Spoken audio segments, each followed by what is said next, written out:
So welcome to SP Smart Hybrid Schooling System.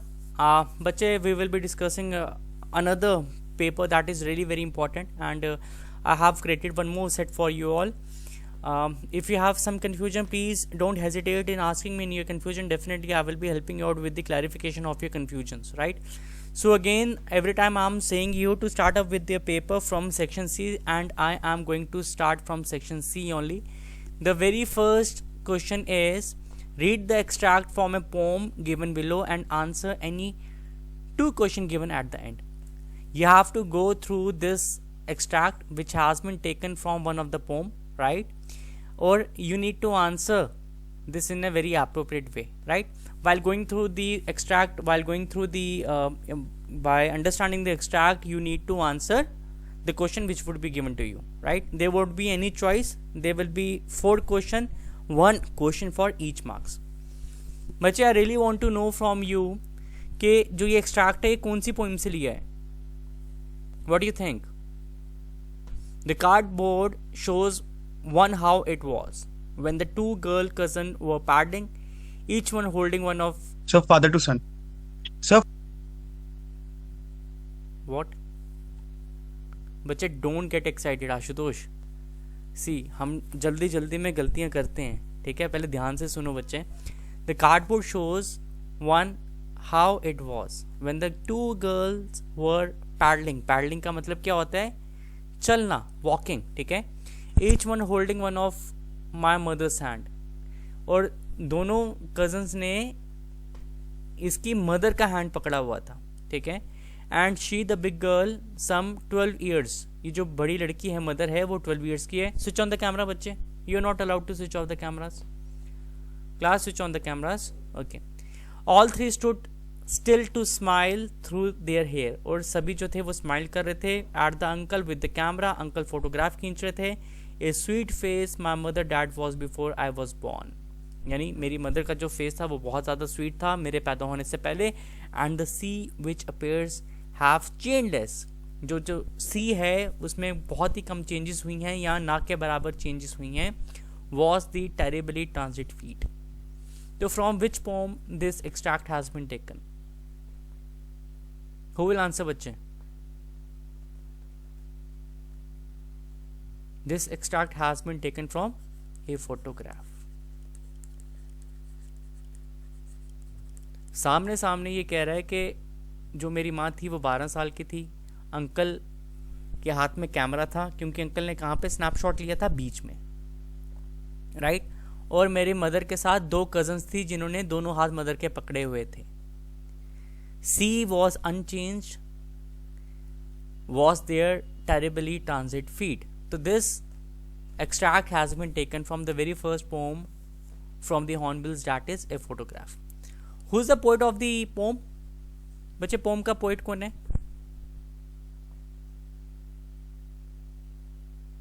A photograph का Charlotte Olson. Very good, Charlotte Olson. Exactly. So coming to the first question, what does the poet depict in the stanza? इस stanza में poet क्या कह रहा है? किस phase की बात चल रही है?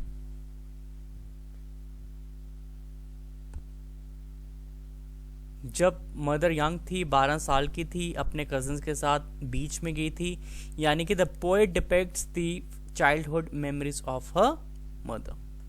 पोएट क्या बता रहे कि वो अपने मदर की चाइल्डहुड मेमोरीज जो है उसे शेयर कर रहा है. Who is the big girl? बच्चे, poet's mother is the big girl and she is with her 2 cousins. एक डॉली थी और दूसरी बेटी थी. Okay. Terribly transient is an example of which poetic device? बच्चे, अगर ये क्वेश्चन आएगा तो please write it down. This poetic device is epithet. Okay, you have to go through it. Epithet is the poetic device which has been used in this particular stanza, which has been taken from a photograph by Shirley Tolson. The next question says, how did the cousin go paddling with mother? कैसे walk करी थी? जो cousin थी उन्होंने mother के हाथ पकड़े हुए थे. The girl cousins went paddling with mother holding her hand. Clear है बच्चे?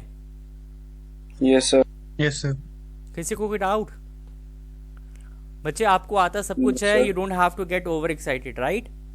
Just understand the stanza, understand the question, see the question, and after understanding it, इसको आप आंसर करना शुरू करो. Okay, coming to the short answer type question, बच्चे, in this question you will be getting 3 short answer type question, but you have a privilege of answering any 2 out of these 3. So the very first question is, what does the phrase trains to tell means? It is taken from the Voice of Rain, but I really want to know who is the poet of the Voice of the Rain. Voice of the Rain के Walt Whitman. Very good, Walt Whitman, exactly. और ये trains to tell का क्या मतलब है? इसमें Walt Whitman क्या कह रहे हैं? सर बेसिकली अगर हम बात करें तो सर जब पोइट ने रेन से पूछा कि who she is, so sir rain से जवाब आता कि I am the poem of the earth. Sir poet को काफी स्ट्रेंज लगा कि उन्होंने वॉइसलेस रेन से जवाब आया उनको. Very good, excellent. बेसिकली बहुत अच्छा आंसर दिया आपने बच्चे. जब पोइट ने रेन से पूछा कि हु आर दो, मतलब कि हु आर यू, तो she poet was not expecting a back answer from the rain, and rain has answered in the voice of a human, right, in human voice, and this was very strange to tell. Got it? बच्चे clear है? Okay. Yes, sir. Moving to the next question. The next question is, what is the poet's feeling towards childhood? This question has been taken from the childhood. First, help me with the poet of the childhood. Who is the poet of the childhood? Marcus Newton. Very good, exactly. So what do you mean by what is the poet's feelings towards childhood? Poet का कैसा feeling था childhood के लिए?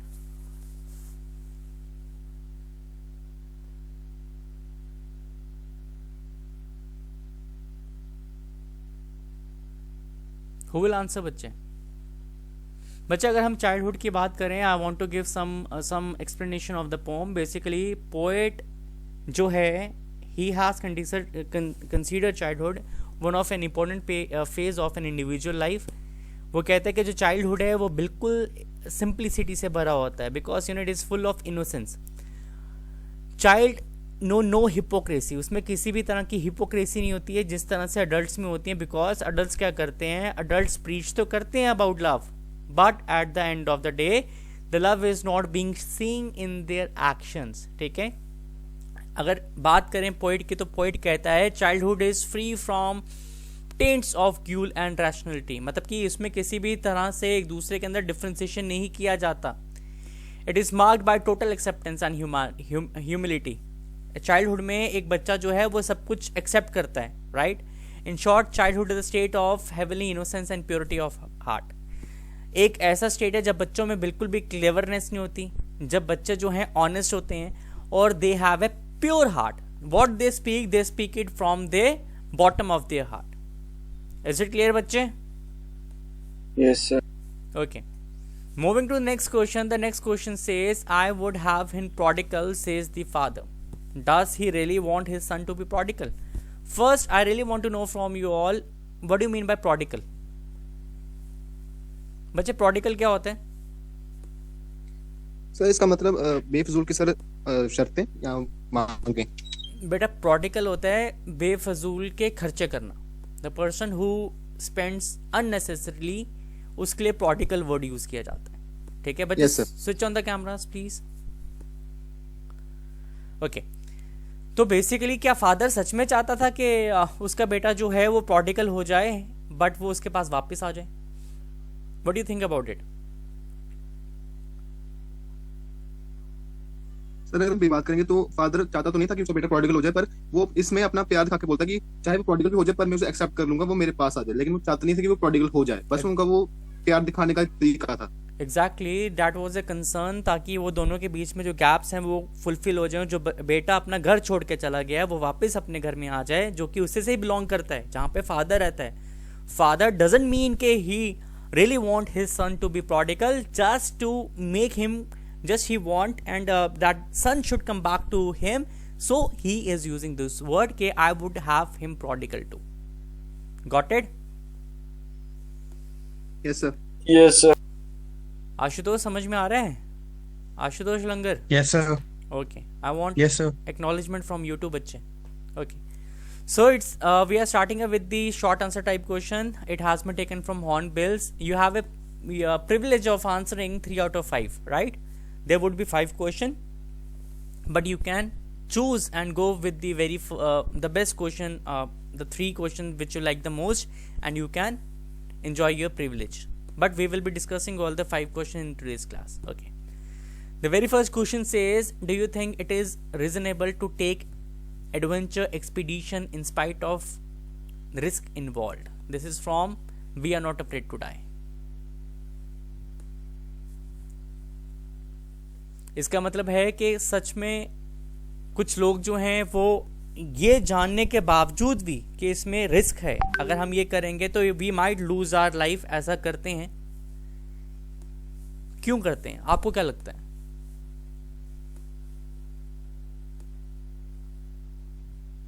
बच्चे, we are not afraid to die, do you remember?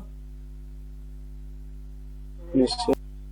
क्या लगता है आपको क्यों जो नरेटर था we are not afraid to die का, उसने पूरी फैमिली को वेव वॉकर में लिया वॉक करने के लिए, डिस्पाइट ही वाज नोइंग कि साउथ इंडियन ओशन जो है वो बहुत टफेस्ट है, और उसके साथ उसके साउथ इंडियन ओशन के साथ टैकल करने के लिए उसने ऑन बोर्ड हैरी और हब को भी किया था.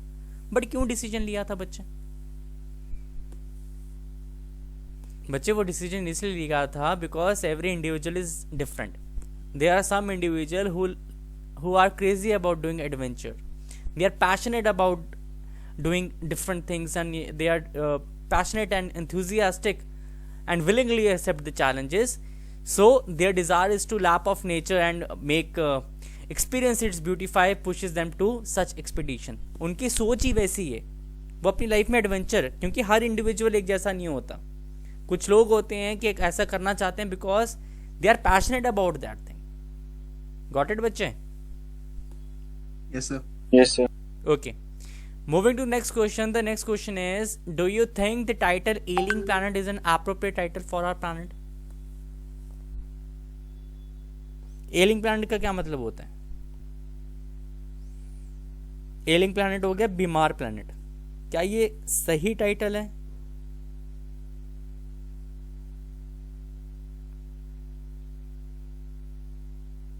यस सर, क्योंकि जो राइटर थी इस चैप्टर की, नानी पालखे वाला, वो कहती हैं कि जो हमारी अर्थ है वो एक पेशेंट की हालत में, जिसको इमीडिएट मतलब जिसका हमें हेल्थ की ख्याल रखना पड़ेगा, क्योंकि जो अर्थ के प्रिंसिपल बायोलॉजिकल सिस्टम वो भी डिक्रीज हो रहे हैं ह्यूमंस की वजह से. सो दैट्स वाई सर जो हमारा टाइटल था ये जस्टिफाइड था, क्योंकि अर्थ की कंडीशन एक पेशेंट की तरह है जो जिसकी हालत दिन ब दिन खराब होती जा रही है. ओके, वेरी गुड बेटा. अगर हम एलिंग प्लैनेट की बात करें, जिस तरह से बच्चे द्वारिकाधीश ने आंसर किया, it is very nice answer. इस चैप्टर में किसकी बात की गई है? इस चैप्टर में बात की गई है कि किस तरह से हमारा अर्थ जो है वो डिटेरियोरेट हो रहा है, किस तरह से 4 बायोलॉजिकल प्रिंसिपल जो हैं वो इफेक्ट हो रहे हैं, किस तरह से हम अपने अर्थ के नेचुरल रिसोर्सेज को ओवर एक्सप्लॉइट कर रहे हैं, और हमें ये भी नहीं ध्यान में कि we are not keeping anything for our future generation, right? So और साथ ही साथ इसमें ग्रीन मूवमेंट की बात की गई है. You know there is a transformation. पहले हमने गलतियां की एज ह्यूमंस, हमने अपने अर्थ को डिटोरिएट किया, बाद में हमने अपने प्रिवेंटिव मेजर्स भी लिए हैं अर्थ को ठीक करने के लिए. So definitely ailing planet is the right title for it, because we humans are responsible for it, and definitely we have to understand that we need to take necessary step to overcome these problems, and we should stop exploiting earth in excess so that we can keep something for the future generation too. Is it clear बच्चे? Yes. Okay. So moving to the next question. The next question is, second question is done. Third question, are we to leave our successor as Crouch Planet of Advancing Desert? This is from Ailing Planet. Okay. Are we to leave our successor and Crouch Planet of Advancing Desert, improvised landscape and ailing environment? क्या इस question का मतलब है, क्या हम अपने आने वाले फ्यूचर के लिए, जो हमारे सक्सेसर्स हैं, जो हमारे बाद आएंगे, क्या हम उनके लिए डेजर्ट्स और मतलब कि यार खराब से लैंडस्केप्स और एक बीमार इन्वायरमेंट रखेंगे? What do you think about it? Sir अगर हम बेसिकली बात करें तो ऑथर इस क्वेश्चन से उस तरफ इशारा करते हैं कि जैसे कि जो कंडीशन है वो सर खराब होती जा रही है। तो सर जैसे कि वो कहते हैं कि हमने ये हर हमारी नहीं है, ये हमारी फ्यूचर जनरेशन की है, जैसे कि हमने अपनी पिछली जनरेशन से हमने उनसे इनहेरिट की है। सो तो इस क्वेश्चन से वो ये कहना चाहते हैं कि हमें अर्थ की कंडीशन को ठीक करने के स्टेप्स लेने चाहिए, क्योंकि ये सिर्फ हमारी नहीं, हमारी फ्यूचर जनरेशन के लिए भी है। तो हमें इसके प्रति हमें कुछ स्टेप्स जो है लेने चाहिए इसको ठीक करने के लिए। Exactly right explanation by Dwarkadhish. I am getting a notion के सिर्फ द्वारकाधीश ही पढ़ रहा है। Dwarkadhish is serious about 6 of April. What about others? I really want involvement from each one of you, बच्चे. Okay, coming to a very easy question from the very first chapter, and I hope everyone knows that, and I am expecting everyone will answer and participate, including Dwarkadish too. You're also allowed, बच्चे. Comment on the changing relationship between the author and his grandmother. This is from the Portrait of the Lady. Who will answer? कैसे relationship change हुए बच्चे? 3 phases की बात करनी है इसमें। Love, can you answer? Yes sir. हाँ बच्चे बताओ। सर जब वो बाहर फॉरेन चले गया था। नहीं बच्चे, start from very first phase. पहला फेज समझाओ, फिर दूसरा बताओ, फिर तीसरे पे आओ। Sir what's your question? What Shahraj? Sir question बच्चे क्वेश्चन ये लिखा हुआ है, comment on the changing relationship between the author and his grandmother. This one.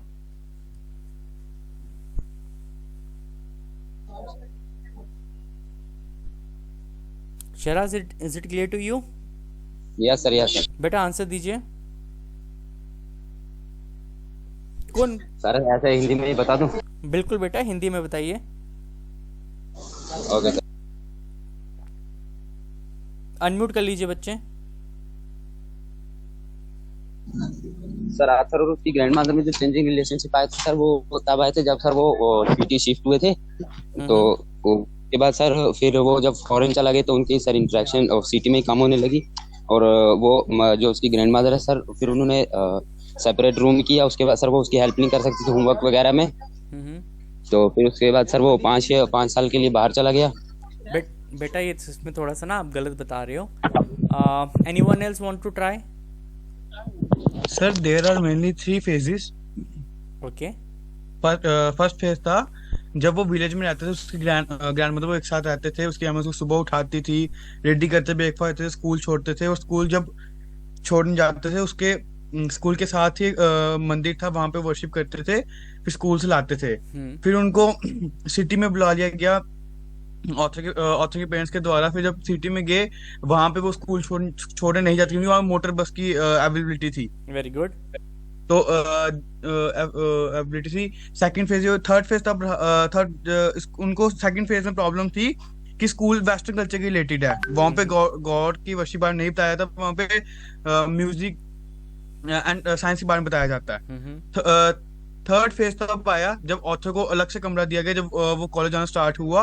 और तब उनके बीच मतलब कोई बॉन्डिंग एट अ टाइम नहीं थी जैसे पहले थी बचपन में। Very good. बट आशुतोष, ये बच्चे किस तरह से रिलेशनशिप चेंज होने लगा? सर अकॉर्डिंग टू जब जैसे जैसे वो ऑथर बड़ा होता गया। Okay, very good. बच्चे देखिए, सबसे पहले आशुतोष ने बिल्कुल ठीक बताया है कि जब ग्रैंड पेरेंट और खुशवंत सिंह, ग्रैंड मदर और खुशवंत सिंह जो है वो विलेज में रहते हैं, तो अब क्या होता है कि ये दोनों एक दूसरे को ज़्यादा टाइम देते हैं क्योंकि पेरेंट्स नहीं होते।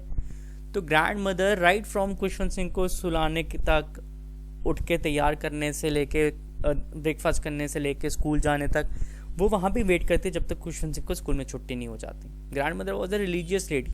क्यों? कि जब तक खुशवंत सिंह का स्कूल चल रहा होता है, वो अपने रिलीजियस स्क्रिप्चर्स पढ़ती हैं।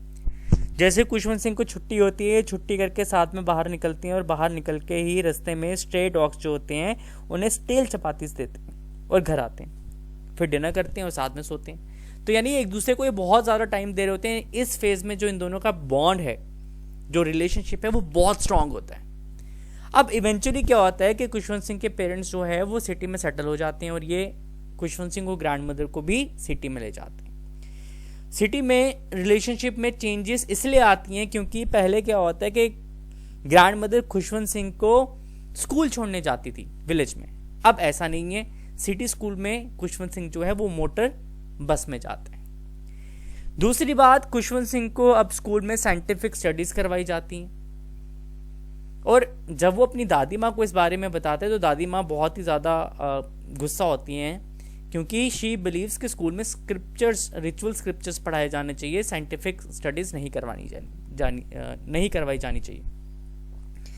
बच्चे अब तीसरी बात जो है वो स्कूल में इसको डांस और म्यूजिक सिखाते हैं, और दादी माँ को जब खुशवंत सिंह बताता है तो दादी माँ को बहुत ज़्यादा ऑफेंडेड फील होता है, because she used to consider कि जो डांस और म्यूजिक है वो लो क्लास कैटेगरी बेगर्स करते हैं, ठीक है। अब खुशवंत सिंह जब ये अपनी दादी माँ की एक्सप्रेशंस देखता है कि उसकी दादी माँ हर्ट हो जाती है जब भी वो स्कूल की बात बताता है, तो खुशवंत सिंह डिसाइड करता है कि वो अपने स्कूल की कोई भी बात दादी माँ को नहीं बताएगा। तो यहाँ पे थोड़ा सा जो रिलेशन है उसमें गैप आने शुरू होते हैं। Though they are living in a same room, they are not speaking, but वो एक दूसरे को फिजिकली देख पाते हैं। अब खुशवंत सिंह बड़ा हो जाता है और यूनिवर्सिटी में जाता है, जिसके लिए वो एक प्राइवेट रूम लेता है, और प्राइवेट रूम जब वो लेता है बच्चे, तो अब पहले तो दादी माँ के साथ फिजिकली रहता था, अब वो फिजिकली भी डी अटैच हो जाता है। तो इस तरह से आप कमेंट कर सकते हैं changing relationship between author and grandmother. Is it clear बच्चे? बच्चे क्लियर है? Okay, so moving to next question. The next question is, Tibetan messages were popular in China's imperial court. कैसे, क्यों पॉपुलर थे? पहले मुझे बताओ, this question is taken from which chapter? Tibetan mastiffs कहां पे थे? कौन से चैप्टर में थे? Sir silk road. Very good. तो क्यों ये पॉपुलर थे चाइनीज इंपीरियल कोर्ट में? Very common question this is. Tibetan Mastiff were basically huge dogs. Sir, they were famous because of their hunting skills and their guarding skills. Okay, very good. Basically, अगर हम Tibetan Mastiffs की बात करें, Tibetan Mastiff is one of the dangerous dog breed in the world, right? Tibet में Tibetan Mastiffs are being kept by Drogbas. अगर Drogbas की बात करें तो ये nomadic people होते हैं। क्यों रखते थे ड्रोगबार्ड्स टिबेटियन मैस्टिफ्स को? Because they want to protect themselves and their cattles from wild animals, ठीक है। अब why they were famous in China's imperial court?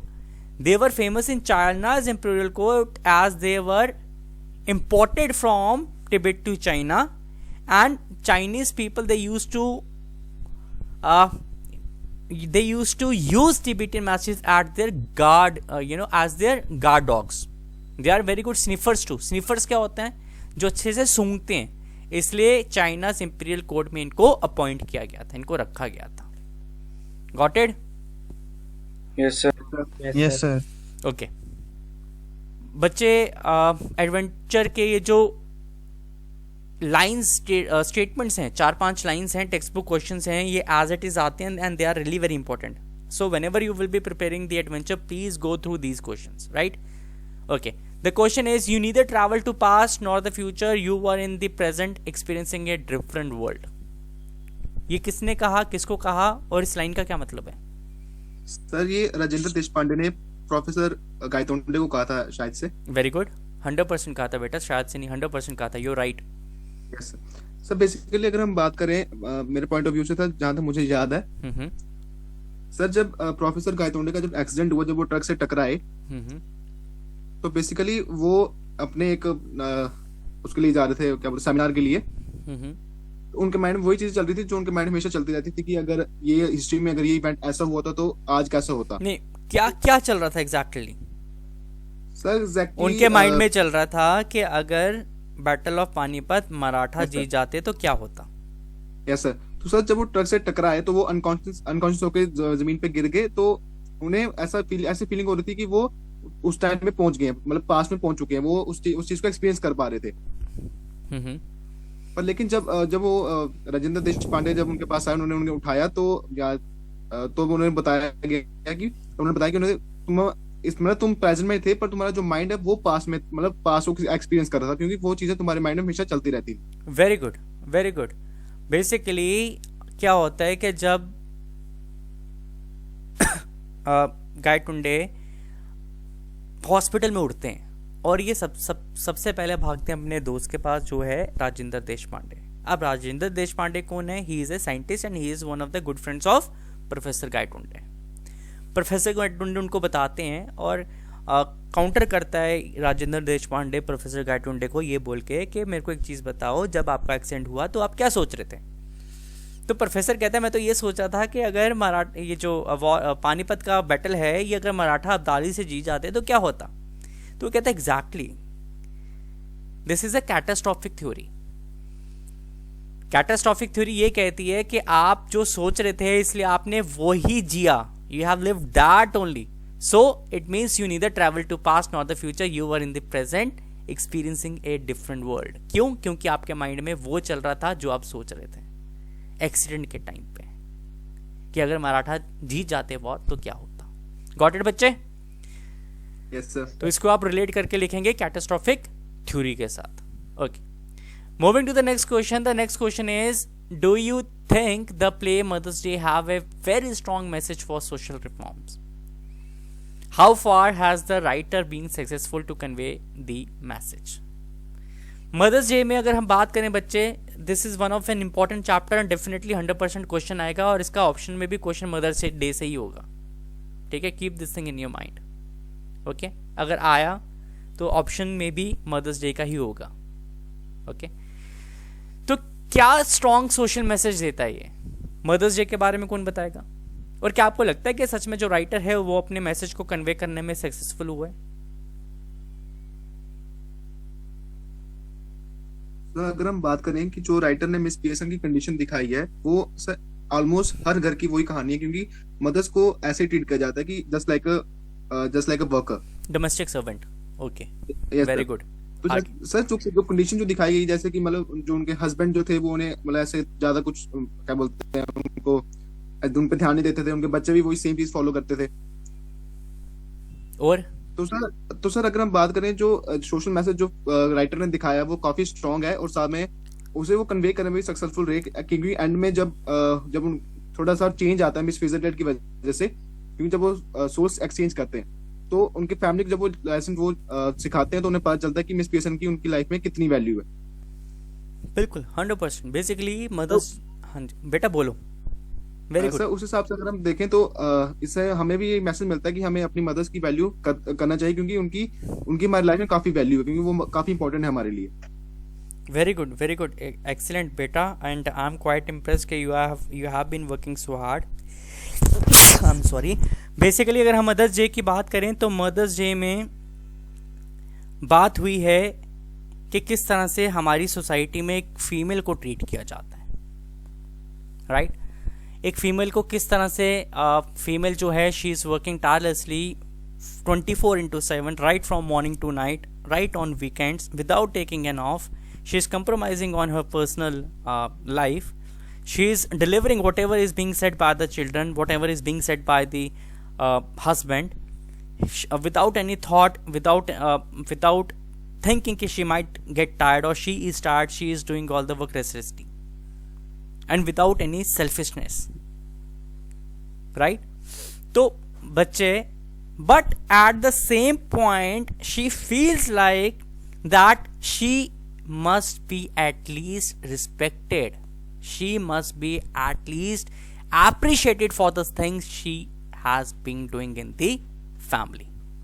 But unfortunately family is doing a very shameful act by not giving her respect, by not helping her out through the domestic chores or household chores, by considering him as a domestic servant, and by dominating him, as unfortunately our society is a male dominant or male dominating society. So this is a very good message which has been given by the author in this particular drama, that women's status has to be uplifted, woman has to be respected, woman has to be appreciated. And I really think that the writer has been definitely 100% successful to convey the message. समझ में आया बच्चे? Yes. Sir. Okay. Moving to the next question. The next question says, write a note on the theme of play Mother's Day. Do you approve of the method adopted by Mrs. Fitzgerald? तो यहाँ पे एक word use हुआ है इलू की date. बच्चे इसमें घबराना मत, इलू की डेट का मतलब होता है एक्सप्लेन, ठीक है? ये हमेशा माइंड में रखना, एलुडिकेट का मतलब होता है एक्सप्लेन। ओके, तो बच्चे यहाँ पे आप बताओगे, आप एक नोट लिखोगे मदर्स डे की थीम पे। मदर्स डे की थीम वही है जो हमने डिस्कस की। Coming to the next part says, do you approve of the method adopted by Mrs Fitzgerald? जो मेथड फिट्जराल्ड ने यूज किया to set the family of Mrs Pearson, क्या ये सही था? What are your opinions about it? आपके क्या views हैं इसको लेके? What do you think?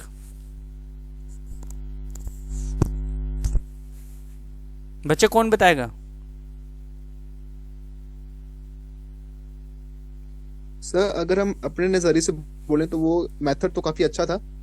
Okay, लेकिन जैसे कि हमने स्टोरी में पढ़ा, मिस पियर्सन क्योंकि लविंग एंड केयरिंग मदर थी, जैसे ही उन्होंने देखा कि जो मिस फिट्जराल्ड उनके फैमिली के साथ हार्श बिहेव कर रही है, तो उन्होंने उन्हें जल्दी से वो बिहेवियर रोकने को कहा और अपनी सोल्स एक्सचेंज करने को कहा। ओके बेटा, forget about Pearson. Pearson was a very introvert kind of lady, and if you see Fitzgerald on the other hand was a very bold lady. But do you really think कि ये जो method था वो सही था? You have said yes. क्यों लगता है बच्चे आपको द्वारकाधीश के ये सही था?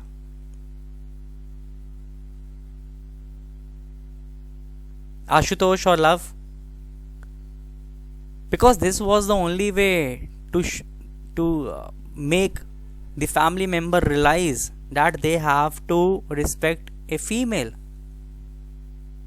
It is the only way to make them realize that female is also important part of the family. She can't be considered as a domestic servant. She also have a life, right? She needs support. She needs backup. She needs to be taken into consideration while making the decisions. And the important ones. A female has to be given space so that she can live her own personal life too. Because at the end she is a human too. She also possesses the same right as it has been possessed by a male member of the society or a family. Got it? तो इस तरह से आप इसको conclude करेंगे। Is it clear to everyone? Yes sir. Yes. Okay. बच्चे, coming to the next question. The next question is the poem The Tale of Melanchthon mocks the process of proper judgment and fair trial. Comment. क्या लगता है आपको कि जो poem है the tell of मेलनसिटी, क्या इसने जो जजमेंट दिया और जो ट्रायल चला किंग के द्वारा, क्या इसका मजाक उड़ाया? क्या इसने मॉक किया प्रोसेस को? अगर आपको लगता है किया तो कैसे? Who will answer this question?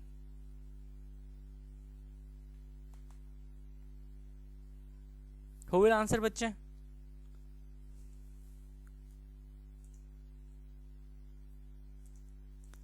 बच्चे, who will answer this question?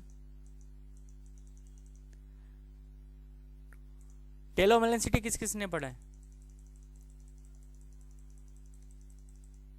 Mridul Sharma? Yes sir. बच्चे, पढ़ा आपने tale of मेलनसिटी?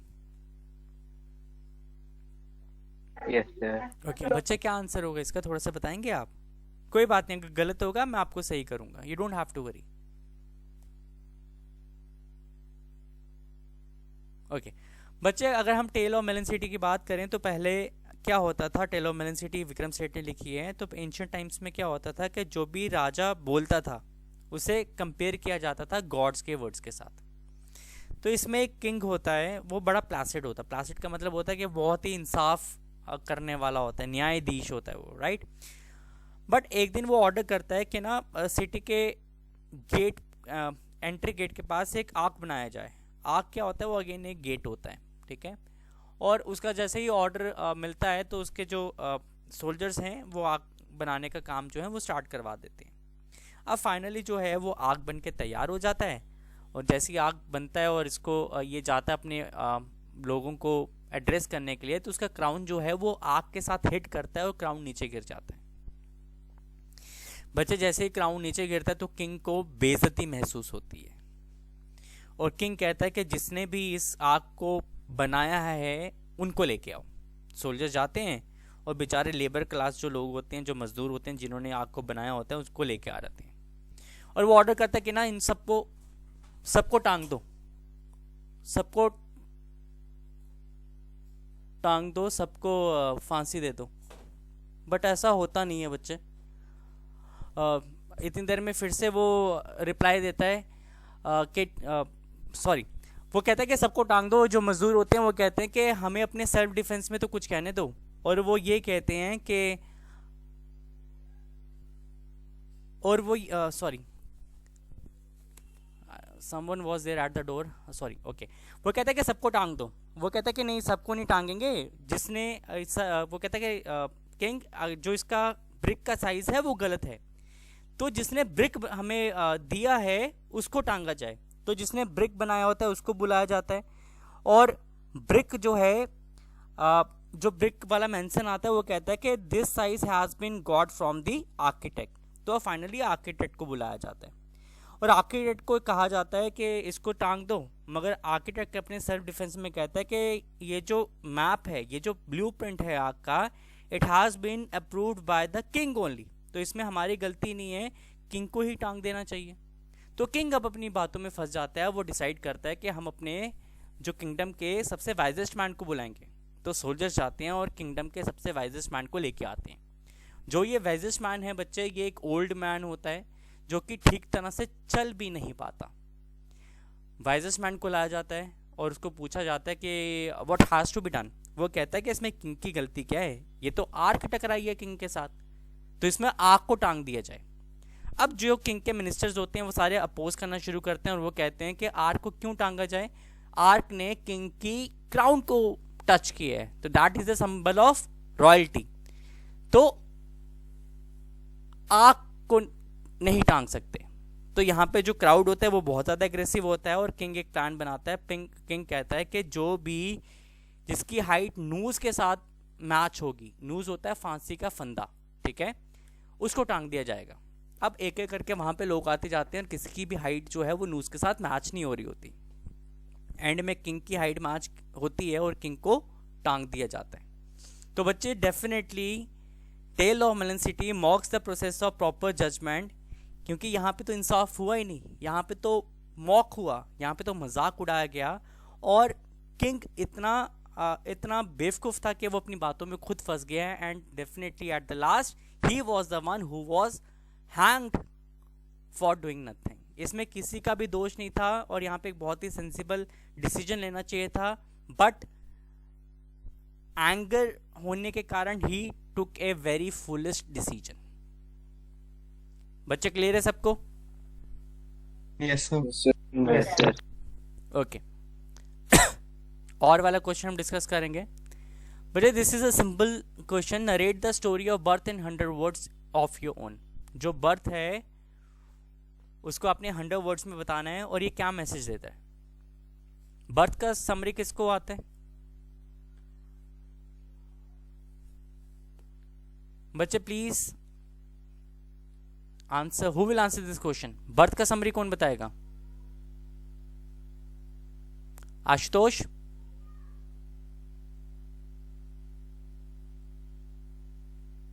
Pranav? Yes sir. Ashutosh, birth का समरी बताना बच्चे। सर ये स्टोरी एक डॉक्टर की है, इसमें मेनली 3 कैरेक्टर्स हैं, डॉक्टर एंड्रयू मैनसन, जोई मॉर्गन, सुजन मॉर्गन। जो जोई मॉर्गन सुजन मॉर्गन है वो उनकी शादी के 20 साल के बाद अपना मतलब फर्स्ट बेबी एक्सपेक्ट कर रहे थे। वेरी गुड बच्चे। तो जोई मॉर्गन डॉक्टर का वेट करता, सिचुएशन बहुत मतलब खराब सी हो गई। जब वो डॉक्टर एंड्रयू वहां पहुंचा ओके, तो उसने देखा कि सिचुएशन बहुत टेरिबल है। उसके बाद 2 वुमन खड़ी थी, तो उसने देखा कि वहां पे उसकी पूरी अटेंशन चाहिए इस केस में। Very good. तो जब वो पहुंचा वो मतलब ऐसे अर्जेंट डायलिमा में पड़ गया। वो सोच में पड़ गया कि पहले वो क्या करे, क्योंकि मदर की कंडीशन खराब थी। कि मदर को एज अ डॉक्टर उसकी रिस्पॉन्सिबिलिटी की वो दोनों की जान बचाए। ओके।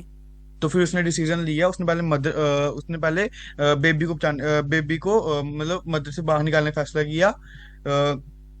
जब उसने बाहर निकाला तो बेबी एक लाइफलेस की तरह बाहर निकला। उसकी मतलब अभी मतलब उसको जान नहीं थी। फिर उसने मदर की कंडीशन, फिर उसने मदर को हाइपोडार्मिक इंजेक्शन नीडल लगवाई थी, जिससे ओके। उनको फर्क पड़ा। फिर उन्हें बेबी का ध्यान दिया, तो बेबी के उन्होंने 2 अटेम्प्ट किए थे। एक ही थी आर्टिफिशियल रेस्पिरेशन, तो बिल्कुल। एक ही थी उनको उसको बेबी को बार बार कोल्ड और वार्म वाटर में डिप किया। फिर जब उसकी बैक को एक रफ टॉवल से रब किया, तो उसकी नॉस्ट्रिल से स्मॉल बबल आया म्यूकस का। बिल्कुल। तो वहां से वो दोनों की जान बचाने में सफल हुआ। फिर क्या हुआ था? उसने गैस्प किया था। गैस्प क्या होता है? मुंह से सांस लेना। तो इस तरह से ही was able to revive a stillborn baby. इससे क्या मैसेज कन्वे होता है? इससे ये मैसेज कन्वे होता है that a doctor is a person who is very dedicated. If you are positive, you can do wonders in your life, but if you are a negative person in your life, you won't be able to achieve anything, as the midwife has been shown very negative character in this particular play. Whenever Dr. Andrew was trying new things and he was trying hard to revive the baby with his own skills, every time she was making Dr. Andrew negative by saying that ke please show mercy to the child. But at the end she also thanked God that miracle has happened and Dr. Andrew is able to achieve, that is he is able to revive the stillborn baby. Clear है बच्चे सबको? Yes sir. किसी को कोई doubt? Yes Dwarkadhish, you are raising your hand, you want to say something? Please sir मैं unmute try. yourself. Yes बच्चे, you can of course.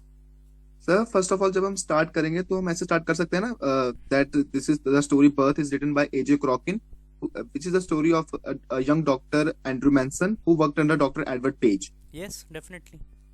Yes sir, बाकी आपने आप एक्सप्लेन कर दिया सर। बिल्कुल बच्चे, आप स्टार्ट ऐसे भी कर सकते हैं, no worries. Okay, any other doubt? Is there any other doubt बच्चे? No sir. Okay. Moving to section B, let's discuss the formats of section B. The very first question is you are a coordinator of the various program on Azadi ke Mahotsav, Azadi ke Amrit Mahotsav. Your school is going to stage a play on We Are One People One Nation. ये आपका school जो है इस पे play perform कर रहा है, ठीक है। ड्राफ्ट है पोस्टर, आपको एक पोस्टर ड्राफ्ट करना है describing the theme of play, जिसमें आप डिस्क्राइब करोगे प्ले की theme and necessary detail. The play will be stage in Tagore hall. ये कहाँ पे होगा? What's the venue? Tagore hall, with lieutenant governor as the chief guest. जो यहाँ पे एलजी हैं जम्मू कश्मीर के, वो आपके चीफ गेस्ट होंगे। तो बच्चे पोस्टर जब आप एक ड्राफ्ट करते हैं तो आपको कुछ बातों का ध्यान रखना है। पोस्टर हमेशा बॉक्स में आता है। बॉक्स आप हमेशा पेन एंड स्केल से बनाएंगे, pen and scale. In poster making, pencil is not allowed. You are not allowed to use pencils as it is prohibited. ठीक है। आप जब भी पोस्टर बनाओगे आप बुलेट्स का इस्तेमाल करेंगे। You will write everything in bullets. You are not allowed to write in descriptive form. Descriptive form का मतलब क्या होता है बच्चे? जैसे हम नोटिस लिखते हैं, it is to inform you that, आप इस तरह से नहीं लिखेंगे, ठीक है। आप हर एक चीज पॉइंट्स में देंगे। You will keep your language simple. You will use common words which need to be understood by everyone.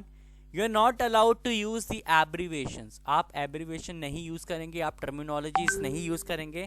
And बच्चे you need to take care of one thing, that यहाँ पे artwork is missing, but you need to make drawing, and drawing has to be made with the help of pen only. In English paper you are not allowed to use pencils. Use of pencil is prohibited completely. Is it understood बच्चे? और इसको जितना आप creative बना सकते हैं उतना आप क्रिएटिव बनाने की कोशिश करेंगे बच्चे। Is it understood? Yes, sir. Okay. Moving to the option part, you will be getting option in first question of your section B. Either it would be a notice or advertisement, or advertisement poster, or poster notice. Got it? So the or part says you sir are ये same आता है same आता है मतलब बच्चे sir, जैसे sir ये poster और यही आएगा नोटिस। नहीं, आप मेरी बात नहीं समझे। मैंने आपको कहा या तो पोस्टर और एडवर्टीजमेंट में और होगा, या एडवर्टीजमेंट और नोटिस में और होगा, या नोटिस ये पोस्टर में और होगा, या पोस्टर या नोटिस में और होगा। तो इन तीनों में से कोई भी दो चीज़ें आएंगी, एडवर्टीजमेंट, पोस्टर और नोटिस में से कोई दो चीज़ें आएंगी, मगर और होगा। Yes sir. ओके, सो बच्चे the second question says you our culture secretary of your school. आप अपने स्कूल के क्या हो? आप अपने स्कूल के कल्चरल सेक्रेटरी हो। आपको एक नोटिस लिखना है जो कि 50 वर्ड से ज़्यादा का नहीं होना चाहिए, जो आप अपने स्कूल के नोटिस बोर्ड में लगाओगे, asking the student to enrol their name for cultural items, जिसमें आप अपने स्कूल के स्टूडेंट्स को कह रहे हो कि अपने नाम को लिखवाएं अलग अलग कल्चरल आइटम्स के लिए, जैसे कि पेट्रोटिक सॉन्ग। पेट्रोटिक सॉन्ग क्या होते हैं? देशभक्ति के गाने। पेट्रोटिक मीन्स देशभक्ति की फीलिंग, ठीक है। पोइम, स्किट्स और सोशल थीम्स। जो ये प्रोग्राम है, कल्चर प्रोग्राम, ये ऑर्गेनाइज हो रहा है आपके स्कूल में। क्यों ऑर्गेनाइज हो रहा है? On the eve of Republic Day. तो बच्चे नोटिस की अगर हम बात करें तो everything has to be there in the box. सबसे पहले आप स्कूल का नाम लिखेंगे। स्कूल का नाम is not mentioned over there. Write a imaginary name. You are not allowed to write SP smart school. आप अपने स्कूल का नाम नहीं लिखेंगे, आप अपनी पर्सनल डिटेल नहीं देंगे, you will be going with the imaginary name. Leave a line, title लिखें, notice, leave a line. Date का फॉर्मेट जो है वो पूरे सेक्शन बी में ऐसा ही रहेगा। लीव अ लाइन, आप हेडिंग डालेंगे। हेडिंग आप कॉपी से क्वेश्चन से कॉपी पेस्ट कर सकते हैं। आप नोटिस डिस्क्रिप्टिव वे में स्टार्ट करेंगे। एंड में you can also write secretary as it is written over here, और you can add a name, imaginary name. You are not allowed to write your personal name, और आपके नीचे designation. अब बच्चे आप इसमें कॉमन मिस्टेक क्या करते हो? आप डेजिग्नेशन पहले लिखते हो और नाम बाद में लिखते हो, मगर द रूल सेज नाम पहले आएगा और उसके बाद डेजिग्नेशन आएगा। Is it clear everyone? Yes sir. Yes sir. इसमें किसी को कोई डाउट, कोई problem?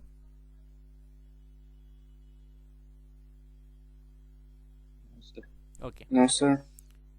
sorry, moving to the next question. The next question says the neighborhood around your school have made the ground of your school as garbage dump। आपके school के जो आस पड़ोस के लोग हैं, जो पड़ोसी हैं, जिन्हें हम आम लैंग्वेज में हमसाए भी कहते हैं, उन्होंने आपके स्कूल की जो ग्राउंड है उधर कूड़ा कचरा डाल डाल के उसे एक गार्बेज डंप बना दिए।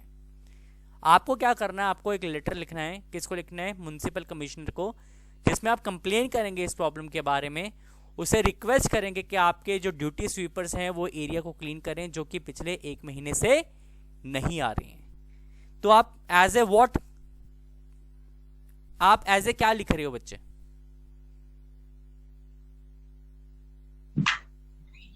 आप एज ए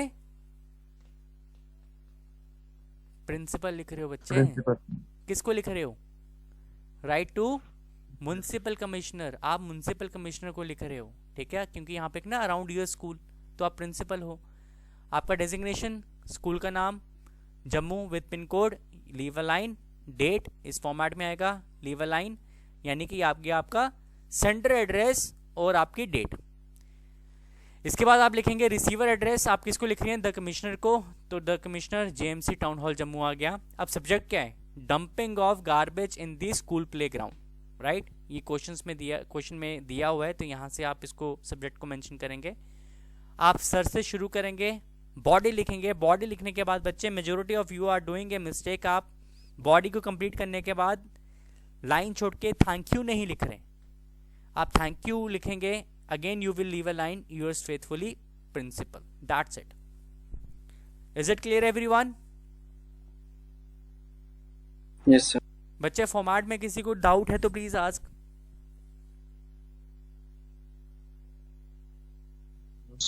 ओके, और पार्ट करेंगे। और पार्ट से cyber crime has become a common practice. जो ये साइबर क्राइम के केसेस होते हैं ये एक बहुत ही आम प्रैक्टिस हो गई है और आप उसके शिकार हुए हो। आपका जो पैसा था वो आपके अकाउंट से फ्रॉडेंटली निकाला गया। आप एक लेटर लिखेंगे, किसको लिखेंगे? हेड ऑफ साइबर क्राइम को, सेल को, जिसको आप अपने इंसिडेंट की सारी डिटेल्स शेयर करेंगे। तो बच्चे सबसे पहले यहाँ पे आपका एड्रेस तो नहीं दिया गया है, तो आप एक इमेजिनरी एड्रेस लिखेंगे, ठीक है, सेंटर एड्रेस में। उसके बाद you will leave a line, आप डेट लिखेंगे, लीव अ लाइन। आप किसको लिख रहे हैं? आप हेड को लिख रहे हैं, दी हेड। किसका हेड है? ये साइबर क्राइम सेल का है। आपने लिखा, इसका एड्रेस लिखा, leave a line. Subject withdraw of money from account fraudulently. Everything is given in the question, just you need to rearrange these sentences, you need to make a sense, और आपको अपना subject frame करना है। आप अपना body frame करेंगे। Body frame करने के बाद आपका जब बॉडी कंप्लीट होगा, thank you, yours faithfully and your name, that would be imaginary name। बच्चे इसमें कोई प्रॉब्लम? No sir. ओके बच्चे, again next question is a email based question. आपको ईमेल जो है वो पर्सनल ईमेल ही आएंगे और 100% आएंगे। The question says write an email to your classmate. आपको अपने क्लासमेट को एक ईमेल लिखना है, congratulating him on receiving a memento. Memento क्या होता है? ट्रॉफी, अवार्ड, ठीक है। शील्ड देखी है कभी बच्चे? क्रिकेट बेसिकली शील्ड्स होती हैं, बड़ी बड़ी मोमेंटोज होते हैं, ट्रॉफीज होती हैं, ठीक है। ट्रॉफीज को मोमेंटो कहा जाता है। आप अपने फ्रेंड को मेल लिख रहे हैं, उसको कंग्रेचुलेट कर रहे हैं, क्यों? उसको एक मोमेंटो मिला है, उसको ट्रॉफी मिली है ऑनरेबल लेफ्टिनेंट गवर्नर से, क्योंकि उसने पहला पोजीशन स्कोर किया है स्टेट लेवल पेंटिंग कंपटीशन में। The question is clear to you बच्चे? Yes sir. ओके बच्चे, ईमेल में you have to abide with the format FDTCS, right. Again few of you are making mistake. आप dear नहीं लिख रहे हो, with regards नहीं लिख रहे हो बच्चे, you will lose your 2 marks, believe me. आपको डियर इसलिए लिखना क्योंकि ये पर्सनल ईमेल है, ठीक है। डियर से स्टार्ट करें, विद रिगार्ड्स लिखें और नीचे आपका नाम आएगा और टाइम भी इधर आएगा। You need to make these lines two, this is a part of format only. Any problem in this? Subject मैंने लिखा नहीं है बच्चे, सब्जेक्ट लिखना आपको, कंग्रेचुलेशंस मैं लिख देता हूं आपको, letting you on receiving a momentum. Got it? बच्चे, is it clear? Yes sir. आपको सिर्फ सीसी खाली छोड़ना है, बाकी कुछ खाली नहीं छोड़ना है। Okay, moving to next question. The next question says incident of child abuse are increasing. जो चाइल्ड अब्यूज है उसके जो इंसिडेंट्स हैं वो दिन ब दिन बढ़ रहे हैं। आप क्या हो? आप स्टूडेंट एडिटर हो। कहाँ के स्टूडेंट एडिटर हो? अपने स्कूल मैगजीन के। You have to write an article on what measures should be taken to fight against this evil. तो बच्चे, अगर हम आर्टिकल की बात करें, सबसे पहले हेडिंग जो है वो सेंटर में आती है, ठीक है। You have to leave a line. उसके बाद बाय लाइन आती है। तो नाम यहाँ पे दिया नहीं है इसलिए मैंने इमेजिनरी नेम यूज किया Vivek, but designation has been given. तो डेजिग्नेशन हम क्वेश्चन से कॉपी पेस्ट करेंगे same. You have to leave a line and start with the body part. Article का format is clear to everyone?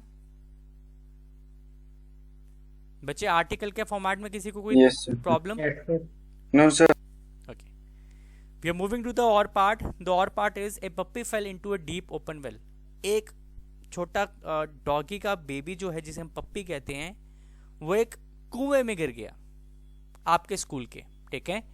A few people volunteered to rescue the puppy. कुछ लोग खुद ही आ गए उस बेचारे पप्पी को बचाने के लिए। You need to write the report of incident giving all the detailed information for a local newspaper. आपको इस इंसिडेंट के ऊपर जो है वो रिपोर्ट देनी है एक न्यूज़पेपर के लिए। तो बच्चे, यहाँ पे आपका हेडिंग क्या है? पप्पी रेस्क्यूड फ्रॉम ए वॉल, ये सेंटर में आया। आपका नाम, आप स्टाफ रिपोर्टर हैं, आपने न्यूज़पेपर का नाम दिया imaginary because it is not given in the question itself. कहाँ का ये है किस्सा? जम्मू का है और कौन सी डेट का है, ये फॉर्मेट आपने क्लियर किया। इसके बाद you have to leave a line, start with the body part. आपका जो बॉडी है वो 3 पैराग्राफ में डिवाइड होना चाहिए, पैराग्राफ 1, पैराग्राफ 2, पैराग्राफ 3। पैराग्राफ 1 में आप ओवरव्यू देंगे, पैराग्राफ 2 में आप एक्सप्लेनेशन देंगे, और पैराग्राफ 3 में आप प्रिवेंटिव मेजर्स देंगे। ठीक है बच्चे, रिपोर्ट का एक बात आप ध्यान देंगे, जब भी आप रिपोर्ट राइटिंग करेंगे आप हमेशा पास्ट टेंस में ही करेंगे। Is it clear? Yes sir. Yes sir. Okay बच्चे, क्वेश्चन नंबर 7, आपको एक पैराग्राफ दिया जाएगा, पैराग्राफ को रीराइट करना है और आप रिप्लेस करेंगे इनकरेक्ट वर्ड को करेक्ट वर्ड के साथ और उसको अंडरलाइन करेंगे। अब मैंने कॉमन गलती देखी है, आप क्या करें, मेजोरिटी ऑफ यू आप ये भी पैराग्राफ लिख रहे हैं और फिर एक और पैराग्राफ लिख रहे हैं। बच्चे 2 पैराग्राफ नहीं लिखने हैं, एक ही पैराग्राफ लिखना है जिसमें आप इनकरेक्ट वर्ड को करेक्ट के साथ रिप्लेस करके आप अंडरलाइन कर रहे होंगे। Is it clear? Sir means एक पूरा लिख के अंडरलाइन करना फिर नीचे करेक्ट करना। नहीं नहीं नहीं नहीं, ये गलती आप कर रहे हो। See this is a question, मेरी बात ध्यान से सुनना। ये क्वेश्चन दिया है, ये किसका डाउट था बच्चे? Please unmute. सर तन्मय। हाँ, तन्मय आपने क्या करना है बच्चे, आपने शी लिखा, अब नील का नेल्ट बनता है, नेल्ट लिखा, इसको अंडरलाइन किया। आपने सही करना है एक ही बार में, आपने 2-2 पैराग्राफ नहीं करने हैं, लिखने हैं। सर नहीं, मैं पैराग्राफ नहीं बोल रहा हूँ। हमने खाली जो हमने अंडरलाइन वर्ड्स लिखे हैं वो हमने नीचे वर्ड्स लिखने हैं इनकरेक्ट में, फिर एक साइड करेक्ट वन लिखने हैं। नहीं बच्चे, आपने पैराग्राफ को रीराइट करना है, आपने इनकरेक्ट वर्ड को रिप्लेस करना है करेक्ट वर्ड के साथ इस तरह से, और आपने अंडरलाइन करना है। This is the right way of answering this question. ये आंसर, पैराग्राफ पूरा लिखना है, इनकरेक्ट वर्ड को रिप्लेस करना है करेक्ट वर्ड के साथ। अगर आप यहाँ पे इनकरेक्ट वर्ड और करेक्ट वर्ड लिख रहे हो बच्चे, this is wrong, you will get a big cross. ठीक है तन्मय? यस सर, अभी तक हम ऐसे ही लिख रहे थे बच्चे, तभी तो क्रॉस मिल रहे थे। Okay sir. Right? Okay sir. Tanmay, जब फर्स्ट क्लास हुई थी, यू आर फ्रॉम आर्ट्स और विच सेक्शन? Arts sir. जब आर्ट्स की बॉयज की फर्स्ट क्लास हुई थी, have you seen the video which has been shared by me? Sir sir मैंने सारी नहीं देखी है, मैंने थोड़ी बहुत ही देखी है। नहीं, अब आप उसकी वीडियोस देखना, that is quite helpful and I want everyone to go through the video so that the format of answering should be clear to you as your paper is approaching on 6th of April. And if you have any doubt, please feel free to connect me anytime at school. Even you can ping your messages and definitely I will be getting back to you with the right answers, because I don't want you to live in the doubts, because this is a very crucial time for you all. तन्मय, अब clear हो गया बच्चे? Yes sir. Very good, okay. तो बेटा section C और section B हमने discuss किया है, अब हम जा रहे हैं सेक्शन ए में। सेक्शन ए में सबसे पहले हम बात करें तो आपको नोट मेकिंग बनाना है। नोट मेकिंग में टाइटल देना जरूरी है, ठीक है? आप नंबरिंग करेंगे, जैसे आपका सब हेडिंग 1 है, ये सब point 1, sub point 2, sub point 3, sub point 4। आप जो एब्रीविएशन यूज करेंगे उसे आप एब्रीविएशन बॉक्स में मेंशन करेंगे, और जहां पे आपने एब्रीविएशन यूज की होगी, जैसे कि मैंने यूज की है, तो आप उसे अंडरलाइन करते जाएंगे। अगर आप एब्रीविएशन को यूज कर रहे हो और एब्रीविएशन बॉक्स में आप मेंशन नहीं कर रहे हो, यू विल लूज मार्क्स। बच्चे, I have seen few copies, answer copies, उसमें एक छोटी सी गलती हम ये कर रहे हैं कि हम एब्रीविएशन बॉक्स तो बना रहे हैं मगर हम नोट मेकिंग में एब्रीविएशन यूज नहीं कर रहे हैं। बच्चे, जब तक आप एब्रीविएशन नोट मेकिंग में यूज नहीं करोगे तो how would you be able to get good marks in it? Note making का क्या मतलब होता है? नोट मेकिंग का मतलब होता है नोट्स बनाना। तो नोट मेकिंग में एब्रीविएशन 100% यूज करनी ही करनी है, और वो एब्रीविएशन यूज करनी है जिसे आप एब्रीविएशन बॉक्स में मेंशन करेंगे with the proper numbering format. आपकी नंबरिंग भी सही होनी चाहिए, जैसे कि this is second sub heading, sub point 1, sub point 2, sub point 3, sub point 4। Third sub heading, sub point 1, 2, 3, 4। Is it clear to everyone? Yes sir. किसी को कोई डाउट इसमें? सर जो एब्रीविएशन है सर हमने नोट्स में डालनी है? बेटा, एब्रीविएशन तो नोट्स में डालते हैं। सर समरी में समरी में नहीं डालनी है, नोट का मतलब ही तो होता है नोट बनाना। समरी में डालोगे आपकी समरी पूरी गलत हो जाएगी। एब्रीवेशन सिर्फ नोट्स में डलती है। Yes sir. Got it? Yes sir. और किसी को कोई डाउट बच्चे इसमें? किसी को कोई डाउट बच्चे? Okay, moving to the summary part. Excuse me sir. हाँ जी बच्चे। सर जो एडिटिंग यहाँ पे जैसे आपने मार्क की हुई है, बोर्ड में भी ऐसे मार्क की होगी कि हमने जो वर्ड ठीक करना, करेक्ट करना? बच्चे डिपेंड्स, कहीं कहीं की होगी, कहीं कहीं नहीं की होगी। आप सर जो 12th का एग्जाम था ना, उसमें तो करेक्ट उसमें की हुई थी की हुई अंडरलाइन, थी। जो इस बार 12th का है। सी एडिटिंग जो है वो अलग अलग फॉर्मेट में आती है। I have made you practice each and every format. ठीक है बच्चे, it is one of the format of editing. It can come like this, it can come in the omission way, it can come with the in that way which we have already discussed in your first class mega revision की. Please go through my all videos so that you can understand the questions in more appropriate way.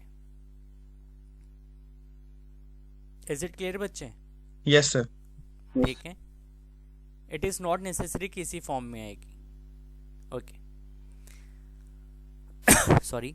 Moving to the next question बच्चे, ये section 2 का दूसरा question है। It consist 10 marks, right? अब इसमें एक चीज का ध्यान रखना, you have to write the questions in the answer sheet, then you need to answer the question. This is not my instruction, these are instructions and guidelines are given by JK board only. आप question लिखेंगे, sorry, and question लिखने के बाद ही आप इसका answer लिखेंगे। आप question लिखेंगे फिर आंसर लिखेंगे, क्वेश्चन लिखेंगे फिर आंसर लिखेंगे। समझ में आ रहा बच्चे सबको इसको आंसर करने का तरीका? Class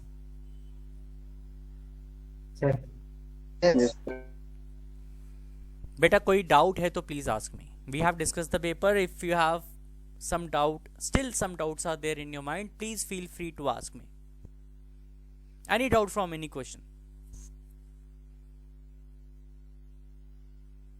Class? Yes sir. Is there any doubt? No sir. बच्चे बाकी सब कलेक्टिवली एक बारी बता दीजिए, कोई डाउट है तो हम उसे डिस्कस करते हैं। सर स्टैंजा में क्वेश्चंस नहीं ना लिखते? बेटा सिर्फ सेक्शन 1 के सेकंड क्वेश्चन में आपने क्वेश्चन लिखनी है, सेक्शन सी में आपने क्वेश्चन नहीं लिखने हैं। आपका आंसर नंबर सही होना चाहिए बस। ओके ठीक है बच्चे, वेरी गुड। Yes sir. और किसी को कोई डाउट है तो प्लीज पूछिए। सर फॉर्मल इनफॉर्मल में डिफरेंस क्या होता है, कौन सी होती है? बच्चे हाँ मैं बताता हूँ। हम जब फॉर्मल कपड़े पहनते हैं, फॉर्मल क्या होता है? पैंट और शर्ट होती है ना। मैं आपको एक इजी वे बताता हूँ। हम फॉर्मल कपड़े पहनते हैं, फॉर्मल क्या होता है? पैंट और शर्ट, है ना? तो पैंट और शर्ट हम ऑफिस में पहनते हैं, तो जो लेटर ऑफिस में लिखी जाती है उसे फॉर्मल कहते हैं। और जब हमारे कजन्स वगैरह आते हैं तो हम जीन्स पहनते हैं, हम कैप्रीज पहनते हैं, राइट? तो जो लेटर हम अपने कजन्स को लिखते हैं वो पर्सनल लेटर होती है, जिसे हम इनफॉर्मल लेटर कहते हैं। इनफॉर्मल क्या होता है? कैजुअल। तो जीन्स किस में आता है? कैजुअल वेयरिंग में। Is it okay? Yes sir. बच्चे क्लियर है? अब इस तरह से आप इसको मेमोराइज कर सकते हो। और कोई डाउट बच्चे? बच्चे is there anything else you want to ask me? Sir poster समझा दो। ओके बच्चे, पोस्टर जो है आपने पोस्टर हमेशा बॉक्स में बनाना है। इंग्लिश के पेपर में आप पेंसिल यूज नहीं करेंगे, आप पेन ही यूज करेंगे। Poster has to be creative.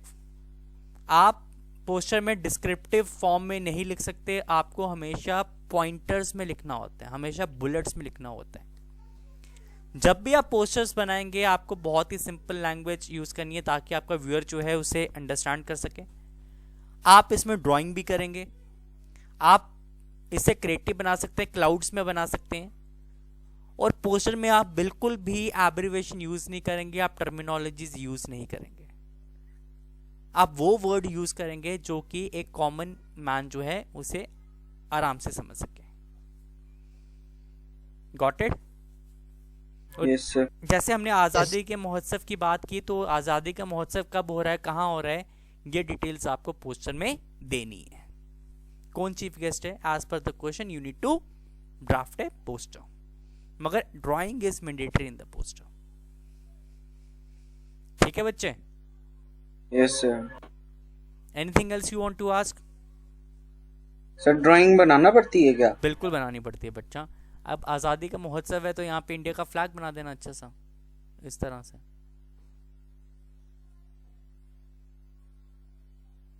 Got it? Yes sir. और पूछिए बच्चे।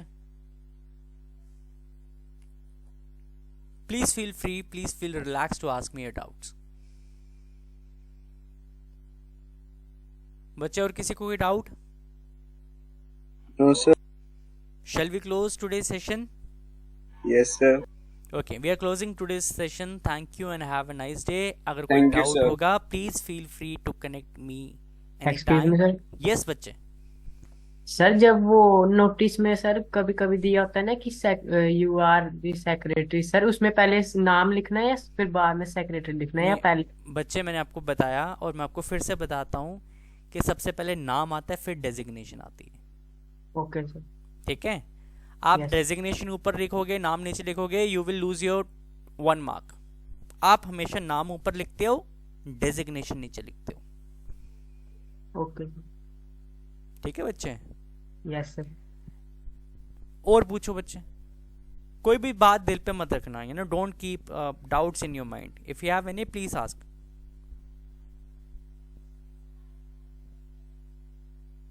सर आर्टिकल राइटिंग समझा देना एक बार। ओके बच्चे, if you talk about article, तो आर्टिकल का एक बहुत ही सिंपल सा फॉर्मेट है, मैं आपको दिखाना चाहूंगा फिर से। आर्टिकल में जो हेडिंग है, दिस इज ए हेडिंग, ठीक है, ये सेंटर में आता है, इसके बाद you need to leave a line, उसके बाद बाय लाइन आता है। अब अगर हम ये क्वेश्चन पढ़े, incidents of child abuse are increasing, as a student editor of your school magazine write an article on what measures should be taken to fight against this evil. ठीक है, तो यहाँ पे नाम नहीं दिया है तो हमने एक इमेजिनरी नाम यूज किया है। डेजिग्नेशन यहाँ पे दी है तो कॉमा लगा के सेम डेजिग्नेशन आप लिखेंगे स्टूडेंट एडिटर, और इसमें लाइन छोड़ के आप आर्टिकल शुरू करेंगे। आर्टिकल में जो बॉडी है वो 3 पैराग्राफ्स में होनी चाहिए, P1, P2, P3, और आपका आर्टिकल जो है ये 200 to 250 वर्ड्स का होना चाहिए।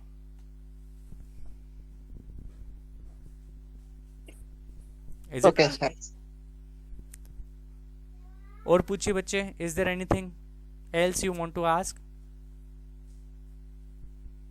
Please ask if you have any doubt. You know, you don't have to feel tense, you don't have to feel hesitated, please ask me your doubts.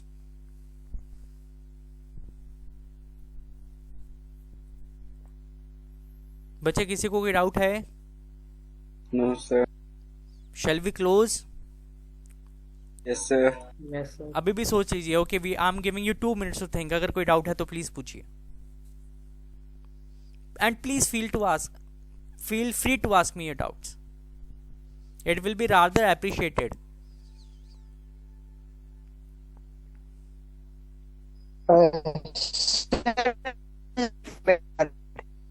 बच्चे आपकी आवाज नहीं आ रही है। आई रिकमेंड यू, आप एक बार अपना प्लेस शिफ्ट कीजिए, बेटर कनेक्टिविटी में आइए, फिर मुझसे क्वेश्चन पूछिए।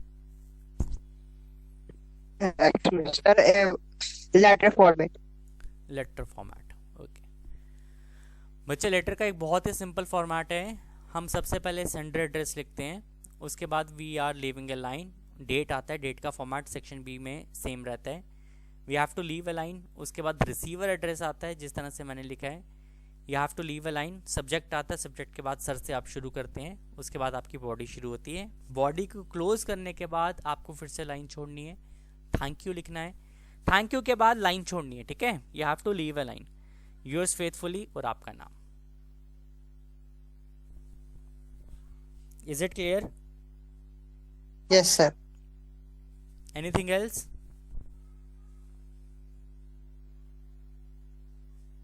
Anything else बेटा? सर सब लेटर में बच्चे आपकी आवाज नहीं आ रही है। छोड़नी है। बच्चे come to a better connectivity place, come to the better connectivity range. क्या कह रहे हो बच्चे? सर तब हमने लेटर में हमने लास्ट में नाम लिखना है योर फेथफुल के बाद।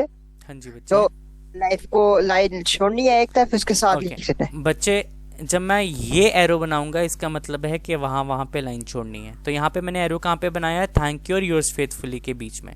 यहाँ पे लाइन छोड़नी है और योर्स फेथफुली के बाद नेम में बिल्कुल भी लाइन नहीं छोड़नी है। ठीक है बच्चे? Yes sir. Is there anything else? No sir. बच्चे कोई डाउट है तो प्लीज पूछिए। अब किसी को कोई डाउट?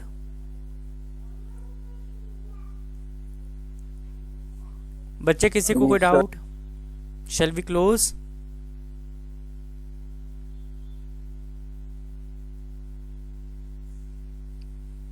बच्चे do you have any doubt और शैल वी क्लोज?